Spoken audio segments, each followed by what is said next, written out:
Et pourquoi pas maintenant? Hier est mort et ne reviendra jamais plus. Demain n'est qu'une espérance et vous n'êtes pas certain de le voir. Vous récoltez aujourd'hui le fruit de ce que vous avez semé, vous laissez semer en vous hier. Si vous voulez que demain soit meilleur qu'aujourd'hui, vous devez vous engager dès aujourd'hui à semer ce que vous voulez récolter demain. Semez dans votre vision, dans votre foyer si vous êtes marié, semez dans vos enfants, semez dans votre travail, semez l'obéissance à la parole de Dieu afin de récolter la bénédiction de l'Éternel qui enrichit et qui ne s'accompagne d'aucun chagrin. N'attendez pas demain. Décidez aujourd'hui que vous ne vivrez pas sur terre une vie dont la présence est aussi indifférente que l'absence. Vous ne serez jamais plus la photocopie d'une autre personne. Vous serez la personne de distinction que Dieu vous appelle à être. Cette personne qui révèle Christ, qui exprime le caractère de Christ, qui craint l'Éternel et qui démontre au monde que Dieu est capable de transformer des personnes ordinaires en personnes extraordinaires, de prendre des zéros et d'en faire des héros pour la seule gloire de son nom.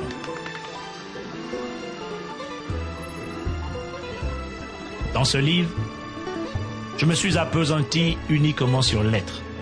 J'ai mis l'accent sur la transformation intérieure et le changement de mentalité qui sont les prérequis pour de grands accomplissements. Dans le prochain tome, je mettrai l'accent sur le faire, c'est-à-dire sur les 10 habitudes de productivité à développer pour vivre une vie accomplie en Jésus-Christ. Si vous avez lu ce livre jusqu'à la fin, je ne doute pas un seul instant que vous y arriverez.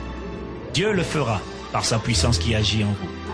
Si comme moi vous appartenez à la génération de champions de Dieu qui est délivrée de la mentalité de sauterelle, si comme moi vous avez décidé de payer le prix pour devenir cette personne qui influence positivement sa génération et qui laisse un héritage aux générations futures, alors il ne me reste plus qu'à vous souhaiter beaucoup de courage, de détermination et de persévérance. Certains vous diront qu'il est risqué d'essayer de changer. Beaucoup essaieront de vous en dissuader en vous proposant de demeurer dans le statu quo avec eux. Ceux qui voudront vous décourager ignorent qu'en réalité, nous prenons tous des risques tous les jours de notre vie. Changer est risqué, mais ne pas changer et conserver vos mauvaises habitudes est encore plus risqué. Dans un monde en pleine mutation, qui change à la vitesse de la pensée, il y a 2 constances qui ne changent pas. Les principes et le pouvoir de choisir que possède chacun d'entre nous. Les principes ne changent pas, mais les pratiques, quant à elles, peuvent et doivent changer. Il en va de votre accomplissement personnel, il en va de l'héritage que vous devez transmettre à votre génération et aux générations futures. Pour vous encourager à vous lever, à libérer votre potentiel et à servir votre génération, je finirai en vous rappelant que rire, c'est prendre le risque de paraître insensé. Pleurer, c'est prendre le risque de paraître sentimental. Montrer vos sentiments, c'est prendre le risque de montrer sa vraie nature.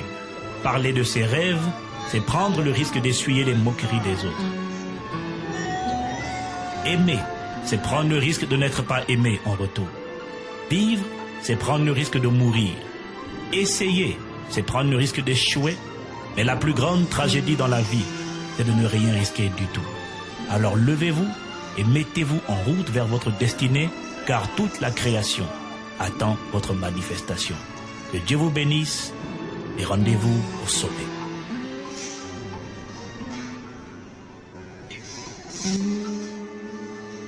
Quel est l'intérêt de certaines douleurs? Il y a des personnes qui vous ont persécuté.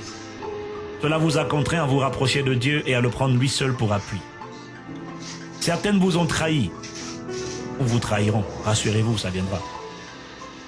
Cela vous a aidé à être prudent comme un serpent et sage comme une colombe. D'autres vous ont injustement critiqué. Cela vous a permis de vérifier que vous êtes délivré de la peur des critiques. La Bible dit que tous ceux qui veulent vivre pieusement en Christ Jésus seront persécutés.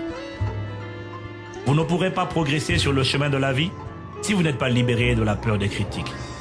Le pasteur Mathieu Ashimolowo, pasteur principal de l'église KICC, à Londres, m'a dit un jour que le seul compliment que sait faire un médiocre à un bâtisseur, c'est une critique négative.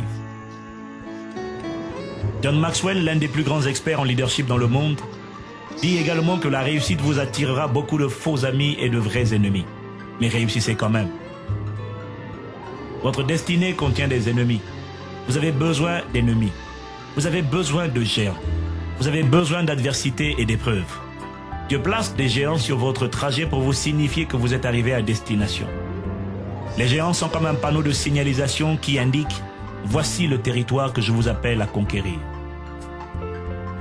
Vous commencez à guérir des douleurs du passé le jour où vous réalisez que toutes ces choses que vous avez endurées ont contribué à vous rapprocher de Dieu et à vous conduire vers un but que Dieu avait préparé à l'avance.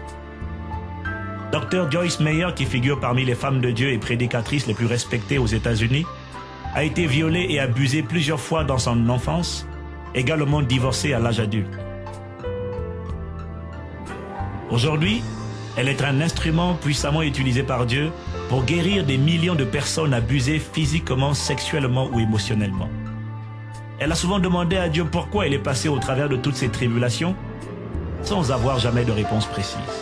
Par contre, ce qu'elle sait, c'est qu'au travers de son ministère télévisé, des millions de femmes et d'hommes peuvent aujourd'hui relever la tête et dire « Il y a une vie après le divorce.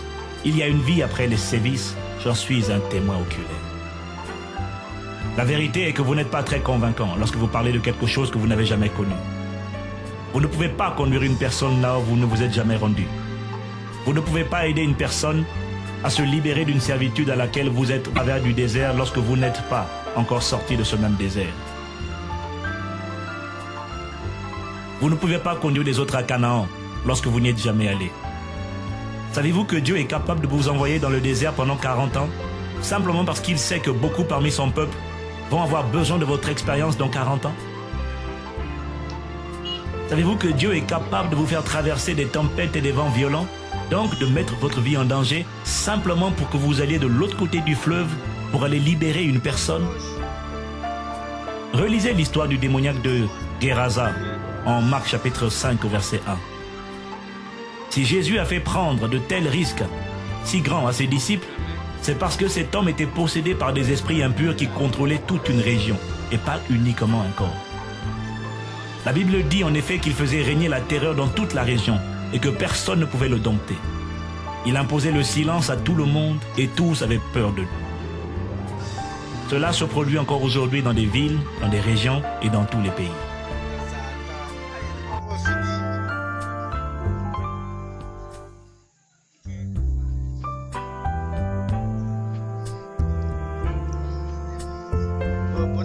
Bonne arrivée, patron. Oui, ça va bien ici. La santé. Il faut descendre dans de moi. 8 étapes pour être libéré de la peur. Ne vous laissez pas conquérir par la peur. Soyez victorieux et non victime de la peur.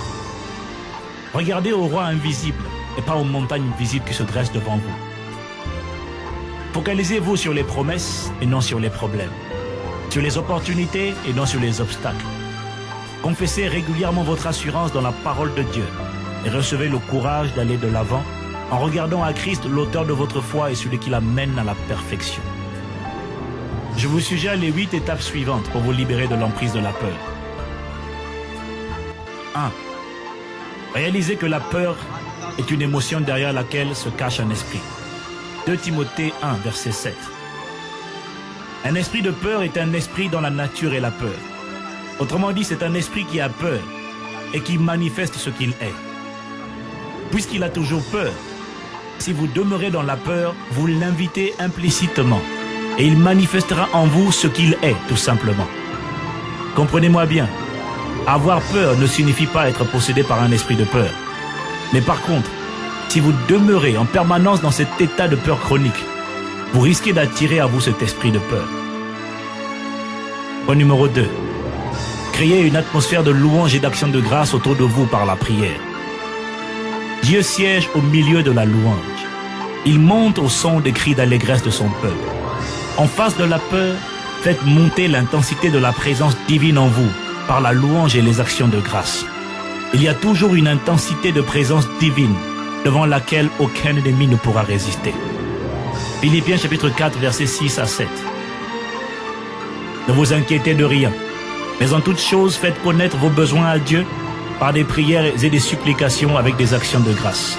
Et la paix de Dieu qui surpasse toute intelligence gardera vos cœurs et vos pensées en Jésus-Christ. Point numéro 3. Étudiez et trouvez la parole de Dieu adaptée à cette situation. Que dit la Bible? Quelles sont les promesses de Dieu adaptées à ce défi qui est devant vous? Dieu a déjà libéré toutes les provisions dont vous aurez besoin pendant votre voyage sur terre. Dieu a fait avec vous une alliance qui contient des promesses et des devoirs. La particularité de l'alliance avec Dieu est qu'aucun cas de force majeure ne peut être évoqué pour rompre cette alliance. En d'autres termes, Dieu est lié par ce qu'il a promis. Mais c'est votre responsabilité de lui rappeler ce qu'il a déclaré dans les promesses de la nouvelle alliance. Ésaïe 43, verset 26. Réveille ma mémoire, plaidons ensemble. Parle toi-même afin que tu sois justifié. Point numéro 4.